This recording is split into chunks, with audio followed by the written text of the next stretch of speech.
Profesor, duke që situata, le të themi, nuk është e qetë edhe në Shqipëri pasi prej gati 70 ditësh protestohet përpara kryeministrisë. Si e keni parë këtë protestë dhe mendoni që shtatori do sjellë po themi protesta më numër më të shtuar protestuesish apo mendoni që do ketë një qetësi? Unë besoj që nuk besoj shumë të numri protestuesve. Kam jetuar gati 8 vite në Gjermani dhe unë kam parë protesta me 50 veta, me 100 veta, me 200 veta. Protestat cilat zinin vend në mediat gjermane, edhe jo për shkak të numrit të protestuesve, por për shkak të misionit dhe për shkak të kauzës që paraqisnin ato protesta. Dhe për mendimin tim, kauza e kësaj proteste është madhore, është e jashtëzakonshme, është një kauzë e cila nëse nuk realizohet sot ose në këto përpjekje që po bëhen, atëherë Shqipëria rrezikon të zhduket, të zhbëhet, të mos ekzistojë më. Mos ekzistenca e Shqipërisë varet nga mos ekzistenca e shqiptarëve. Dëgjoj, po ju them vetëm një shembull. Albert Rohan ka qenë një ambasador austriak i cili ka edhe zëvendës i Ahtisarit në bisedimet për statusin e Kosovës në Vjenë. Zëvendësi i Ahtisarit. Ai ishte mik i ngushtë i Ibrahim Rugovës.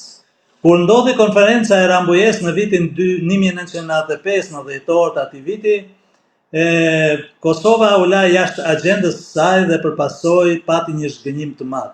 Një zhgënjim të madh edhe nga shqiptarë, por edhe nga miqtë e shqiptarëve. Albert Rohan ishte njëri nga të zhgënjyrit e asaj kohe. Dhe i vajti Ibrahim Rugovës në zyrë, në Velani në Prishtinë. I kërkonte llogari çfarë po sjell kjo lëvizja jote paqësore, cili është rezultati, i thoshte. Ja rezultati i lëvizjes tënde paqësore. Në Rambuje nuk u përmend Kosova, në Dayton Kosova nuk u përmend fare. Atëherë Rugova i jep vetëm një përgjigje.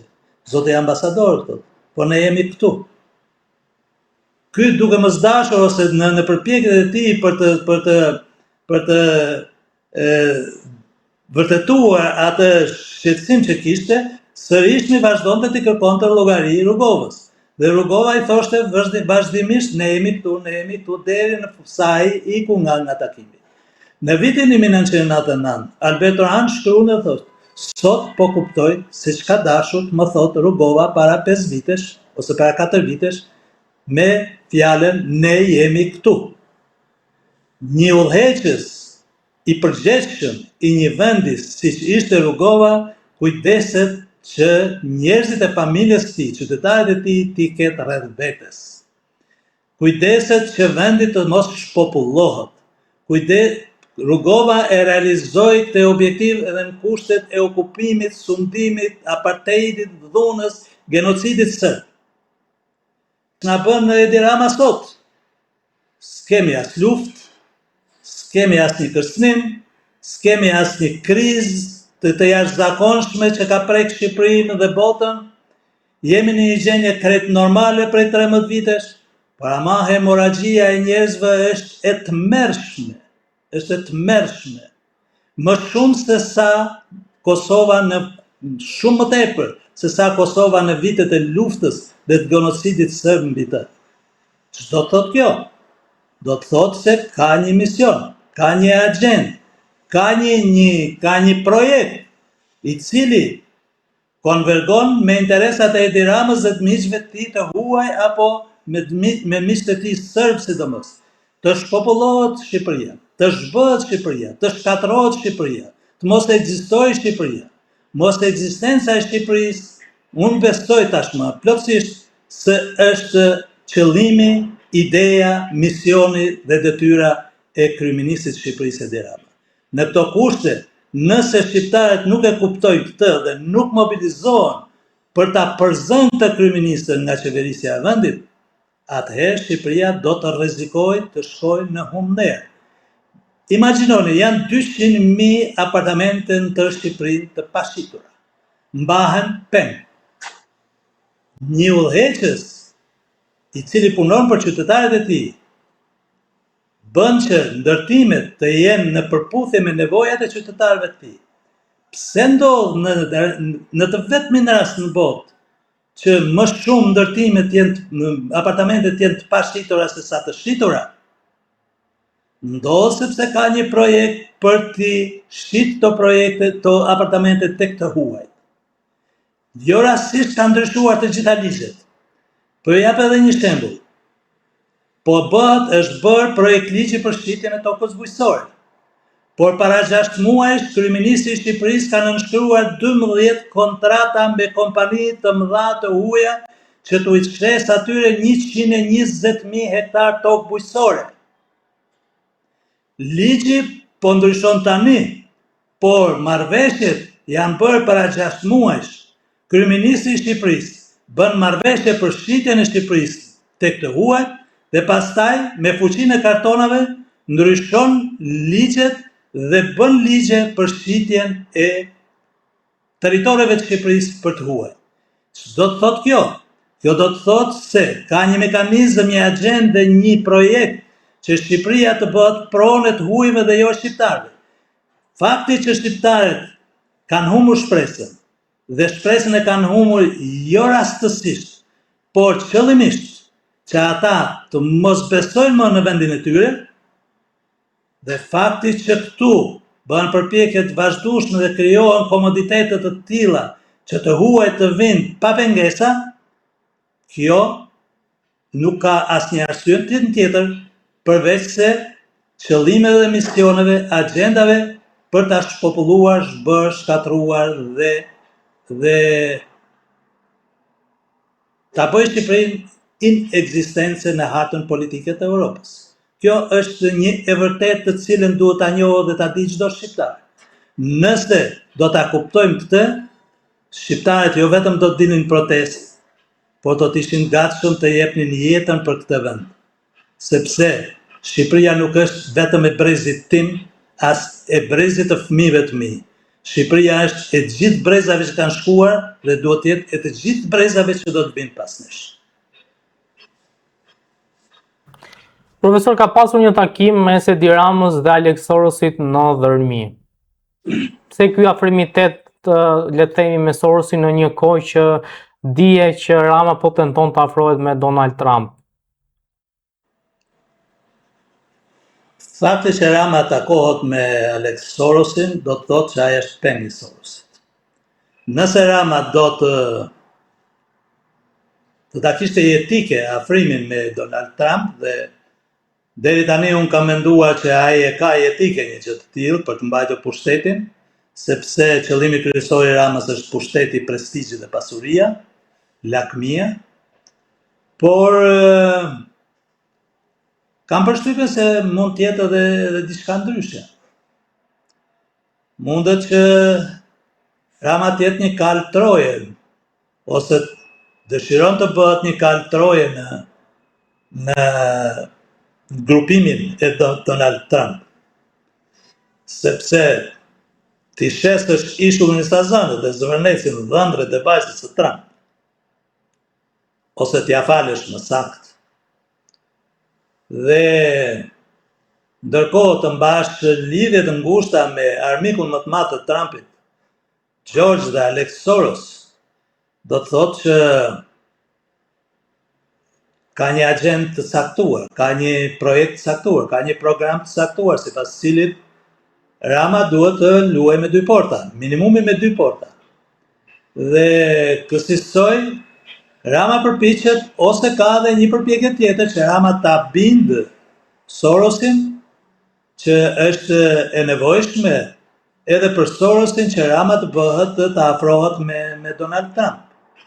Dhe këtë bindje ai e ka të nevojshme dhe domosdoshme, sepse dihet tashmë që Rama është peng atje, siç e thash në fillim, dhe duke qenë peng Sorosi, nëse Rama merr veprimet njanshme të pakonsultuara me Alexin, që tashmë është mëkëmbësi i teatrit të tij,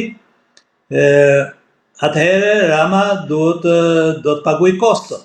Koston e paguën mbi bazën e asaj çfarë ka në dorë për Ramën Alex Sorosi, dhe Alex Sorosi ka në dorë gjithçka për Ramën. ka në dorë gjithçka. Ka dokumente, prova, dosje, fakte të cilat nuk I ka askush tjetër. Për pasojë, Rama është I detyruar të ruajë një lloj ekuilibri ose spaku të marrë leje tek Sorosi për të vazhduar idenë e afrimit të tij me familjen Trump, sepse me Donald Trump është pak vështirë. E dyta, duhet të them se ndoshta kjo politike Donald Trump është shkaku dhe si thuash ka ndihmuar dhe ka lehtësuar zhvillimin e demokracisë në Shqipëri dhe protestat në Shqipëri. Sepse nëse nuk do të ishte Sazani dhe Zvërneci, vështirë se do të fillonin këto protesta, të paktën në kohën e duhur. Mund të fillonin, por mund të ishte shumë vonë. Tani jemi ende në kohë. Protesta vazhdon, protesta është e përditshme. Sot është dita 80 ditë në shesh nuk është pak, nuk ka, thash edhe një herë, për mua rëndësi numri, rëndësi kanë parullat, rëndësi kanë motivet, rëndësi ka, si thuash, misioni dhe idetë që shfaqen në këto protesta, dhe më rëndësishmja është se në protestë duket që nuk do të ketë kompromis me kryeministrin e Shqipërisë përveç se dorëheqjes së tij. A jep dorëheqjen Rama?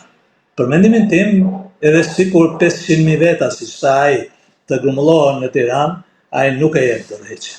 Çfarë do e bonte që ai ta jepte dorëheqjen? Pra kush janë ato veprime, janë vendime? Tre faktorë që atë e largojnë nga skena politike. Protesta shërben për të zhbërë mitin Rama, për ta nxjerrë Edi Ramën në publik ashtu siç është.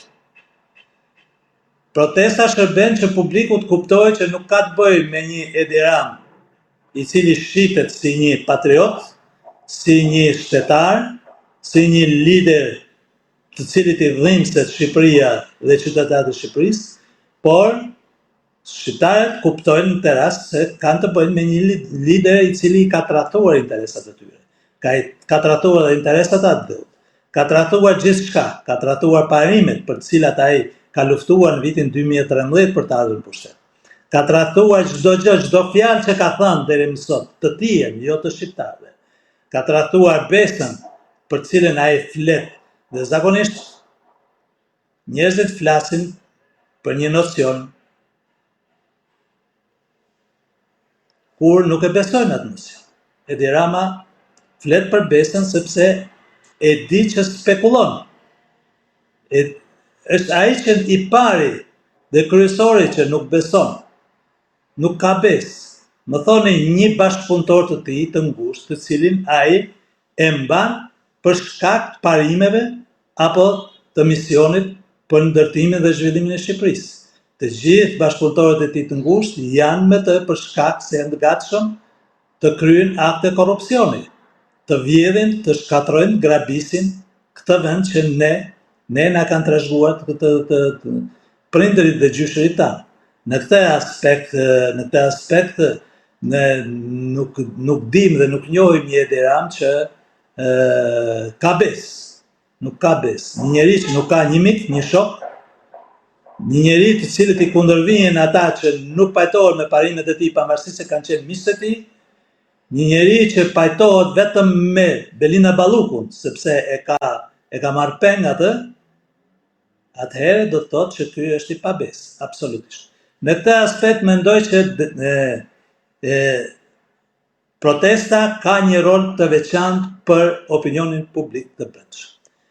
Faktori kryesor është faktori ndërkombëtar. Nëse faktori ndërkombëtar do ta vazhdojë izolimin e zotit Rama, atëherë bëhet një faktor determinues për largimin e tij. Izolimi ka filluar në Ankara. Meloni, mikja e ngushtë e Edi Ramës, nuk guxoi të jap dorën. Edi Rama qëndroi në karrikën e tij dhe nuk u ngrit kur të gjithë të tjerët vinin vërdall nëpër sallë duke takuar njëri tjetrin, sepse protokolli I kishte thënë ti nuk duhet të lëvizësh nga vendi. Mbasi e kishte të ndaluar të takonte cilindon nga udhëheqësit e NATO-s përveç mikpritësit Erdogan dhe organizatorit Mark Rutte. Prandaj dhe aty për mua ka fillu izolimi total i Edi Ramës. Nëse ky izolim do të vazhdoj, do të thellohet, do të forcohet, atëherë ky faktor do të bëhet determinues për largimin e Ramës. Së treti pastaj do të vinë dhe duhet të vinë në lojë SPAK. SPAK-u ka dosje pafund për Edi Ramën, ka fakte pafund, lere se çfarë thot kreu i SPAK. Se ne nuk kemi prova, ne nuk hetojmë dhe nuk dënojmë njerëz me opinione. Ka prova pafund, ka telefonata pafund, ka inkriminime pafund. Le të marrë SPAK dhe të gjykoj vetëm një rast. E ka në ndjekje penale Artur Shehu në SPAK? Para 3 vitesh e takoi Artur Shehu në zyrën e tij Edi Ramën bashkë me përfaqësuesin e kartelit të drogës meksikane Sinaloa? Nuk u dashka me pyet Edi Ramën pse e takove? Është ky Artur Shehu që i dha 30.000 metër katror atij komandantit të Guardia di Finances i cili kontrollonte sipërfaqet e mbjella me kanabis në Shqipëri? Ky është. Pse ju dhan ta 30.000 metër katror komandantit të Guardia di Finances, me cilën Edi Rama justifikohet se ajo thot se 99% e sipërfaqes së Shqipërisë nuk është e prekur nga kanabisi në kulmin e kultivimit të tij. Ju desh sepse Guardia di Finanza ishte ngarkuar që të raportonte në institucionet ndërkombëtare dhe sidomos evropiane sa i përket përhapjes dhe kultivimit të drogës në Shqipëri dhe duhet korruptuar. Edi Rama duhet marrë në pyetje se ka korruptuar të gjithë zinxhirin evropian deri te Martakos. Duhet marrë në pyetje për McGonigal, duhet marrë në pyetje për shumë afera të tjera. Por kreu SPAK thot s'ka fakte. Tani pse nuk e merr në pyetje? Sepse këta dy faktore të mëparshëm, protesta dhe faktori ndërkombëtar, duket nuk e kanë bërë presionin e duhur ndaj SPAK. Presioni duhet rrit ndaj SPAK. E rrit protesta dhe do të arrit në vjesht maksimalisht, besoj unë, do të arris edhe faktori ndërkombëtar dhe përfundimisht ndoshta Edi Rama mund të jetë i pari kryeministër që arrestohet në zyrën e tij duke qenë në detyrë. Kjo do të ishte zgjidhja më e mirë për të parandaluar një luftë civile në Shqipëri. Shqiptarët nuk do t'ia falin Edi Ramës shitjen e atë. Mund ta falin pa aftësi, mund ta falin gabimin, mund ta falin një dëm shumë të madh që i ke bërë vendit për shkak të pakujdesisë. Por nuk të falin veprimet e qëllimshme për ta shitur atë.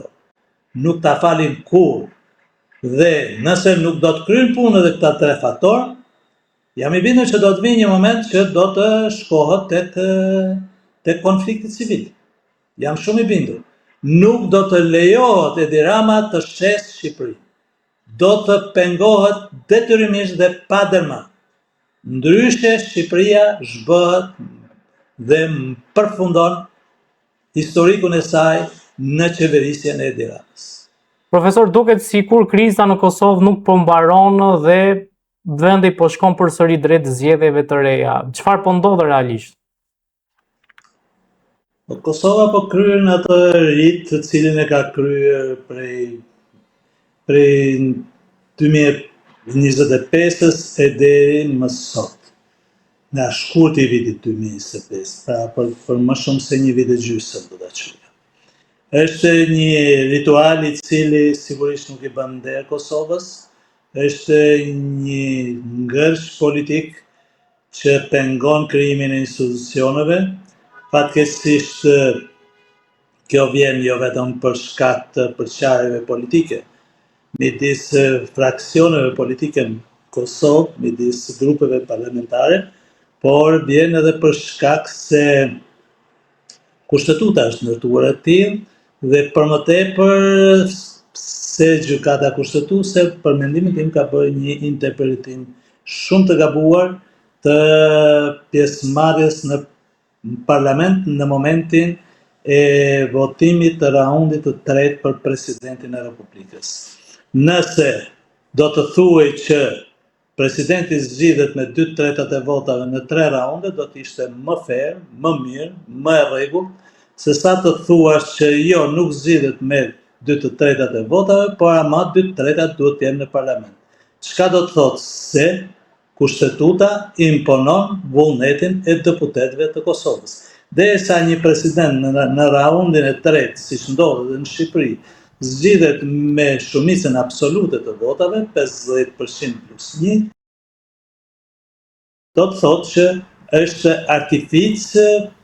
artificiale, do ta quaja faktin që gjykata kushtetuese përcakton pjesëmarrje të 80% Profesor, të 80 deputetëve. më falë që ndërpres. Pikërisht këtë duhet të theksoj unë, se në Shqipëri, po themi, raundi i 4 është për zgjedhjen e presidentit është një raund për të çliruar krizën politike, pra për ta zgjidhur si krizë politike. Dhe në raundin e 4, presidenti i Shqipërisë zgjidhet, po themi, me shumicë të thjesht votash, pavarësisht se sa veta janë, nuk duhet domosdoshmërisht të jenë, po themi, 84 deputet që të zgjidhet presidenti.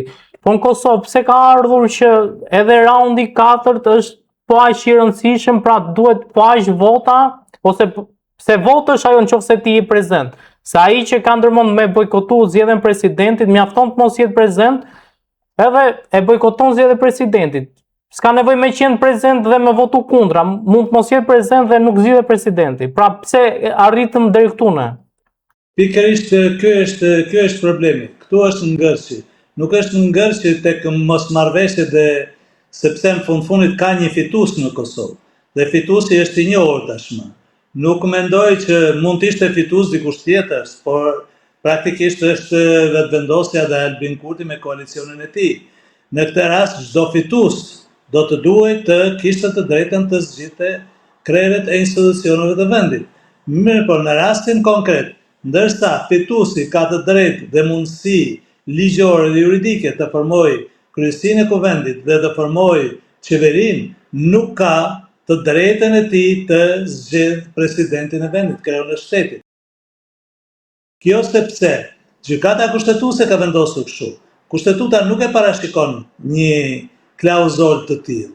Gjykata kushtetuese për mendimin tim ka vendosur me ndërhyrjet e të huajve ose me ndërhyrjet e atyre njerëzve të cilët politikanëve apo njerëzve të fuqishëm të cilët kanë dashur ta krijojnë këtë ngërç, kanë dashur që Kosovën ta fusin në një qorë sokak, në një rrugë pa krye, me qëllim që të provohet teza serbe sipas të cilëve Kosova është e paaftë të vetë qeveriset, Kosova është e paaftë krijojë institucione, Kosova është e paaftë të merret vesh politikisht me njëri tjetrin, ndërkohë që në demokraci është krejt e natyrshme që opozita dhe majoranca të mos pajtohen dhe demokracia kështu funksionon. Ndërkohë që në gjykata kushtetuese ka bërë këtë artific të cilën për mendimin tim u kanë imponuar, ndoshta këta pa dieni e kanë marrë vendimin, por u kanë imponuar ato fuqi të politike të cilat kanë qenë të interesuar ta fusin Kosovën në një ngërç të tillë, në një serial të tillë zgjedhjesh dhe të krijohet imazhi dhe perceptimi të cilin e kanë përhapur serbët gjithandaj në përbot prej 100 e ca vitesh se shqiptarët janë të paaftë qeverisë. Kjo është e gjitha. Dhe fatkeqësisht shqiptarët, antarët e gjykatës kushtetuese saktësisht, nuk kanë dashur të gjykojnë në këtë sens. Nuk kanë dashur të dinë ose nuk kanë patur aftësinë të kuptojnë se e gjitha kjo që po bëhet, pra ky vendim që po merret prej tyre, do të çojë në një ngërç dhe një krizë të tillë e cila sot ne e shohim prej gati 2 vitesh, që Kosova funksionon si shtet, por funksionon me institucione jo legjitime, jo të zgjedhura, jo të pranueshme, pavarësisht se fituesi e ka të drejtën ta bëjë këtë.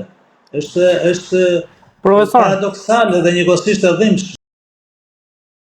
A do ishte më e thjeshtë sikur zoti Kurti, le të themi, duke qenë se është kryeministri i vendit dhe gjithmonë kryeministri i vendit kërkon që vendi të ecë përpara, të thoshte që shiko, presidentin ta zgjidhim bashkarisht dhe unë nga 5-6 emra që sjell opozita të votoj njërin. Pra, t'ia linte opozitës në dorë dhe pastaj të gjykonte populli i Kosovës mbi cilësinë që opozita të zgjidhte një president. Unë mendoj që këtë e ka bërë zoti Kurti, spaku nga pikpamja e vokabularit, nga pikpamja e retorikës, ai ka thënë gjithmonë që na duhet një president konsensual. Dhe ai ka thënë se Kosova nuk duhet të shkojë në zgjedhje të reja. Ai u ka kërku, sidomos lidhjes demokratike të Kosovës, që të propozojnë një emër neutral.